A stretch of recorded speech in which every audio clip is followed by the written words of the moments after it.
A gente volta com a nossa rodada de perguntas. Quero perguntar para o professor Adriano. Professor, como você vê esses compromissos climáticos frente ao governo do Lula, já que essa foi algum dos pontos de muita crítica em relação ao governo do Bolsonaro nesses últimos 4 anos? Você acha que ele vai conseguir fazer esse contraponto muito bem feito? Vai conseguir ficar à frente? Falar do jeito que ele fala super bem da Amazônia, coloca sempre à frente aí essas questões. O que você acha em relação a isso?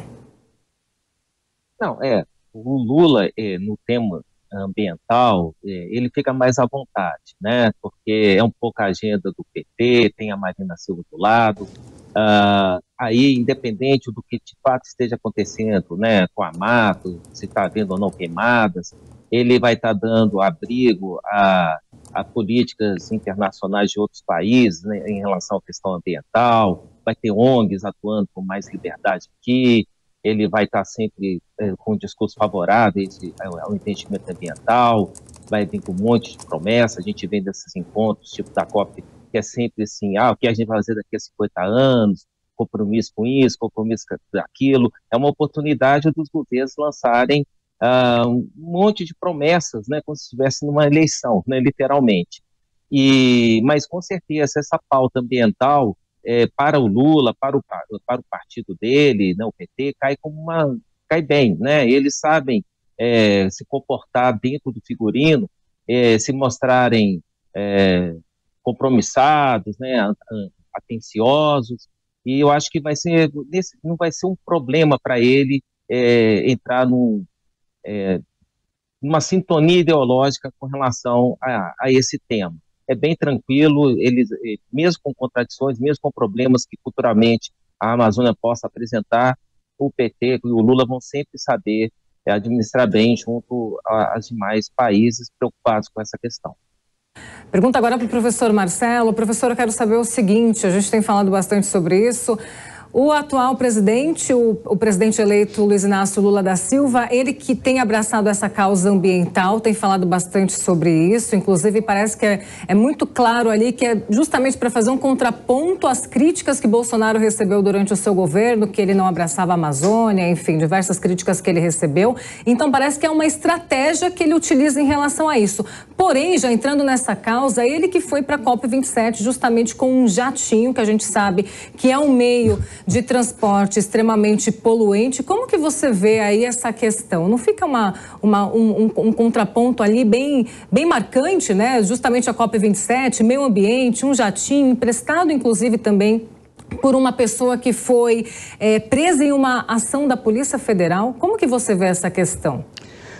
Paula, eu concordo plenamente com o que o professor Adriano falou na sua avaliação e direto nesse ponto, o que nós percebemos é um sintoma do que foi a nossa eleição e de como está sendo a nossa política. Você tem discursos para o povo e ações que não correspondem em nada ao discurso e muito menos aquelas pregações morais que são feitas.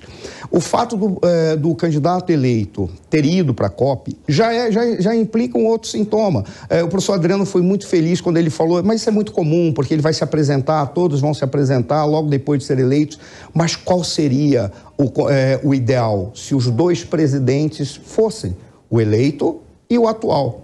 Isso é que seria, mas não tem como. Por que não tem como? Porque foi feito uma contraposição absoluta, como se aquilo que um fala, por princípio, deve ser contraposto, independentemente de ser bom ou não, ser certo ou errado. Ou seja, já tenho que me contrapor.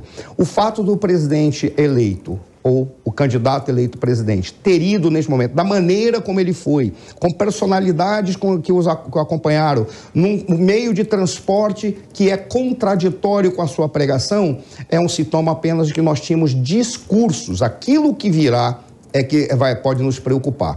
Quando se fala, por exemplo, da Amazônia e a preocupação mundial com a Amazônia, há uma série de animais que precisam ser preservados da perspectiva internacional. E esses animais estão no subsolo. Ou seja, estou sendo irônico, não estou apenas fazendo uma constatação tanto quanto triste.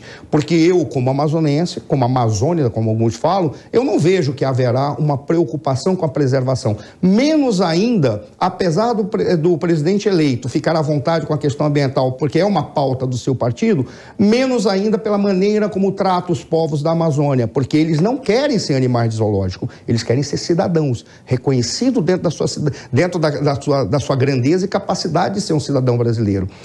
Em síntese, nós tivemos a contradição de um discurso com a realidade. Eu não sei se o povo ficará feliz nesse futuro breve com contradições constantes. Isso vai gerar instabilidade. Toda vez que gera instabilidade, gera indecisão por parte daqueles que querem apostar no Brasil. E isso vai ser ruim para nós.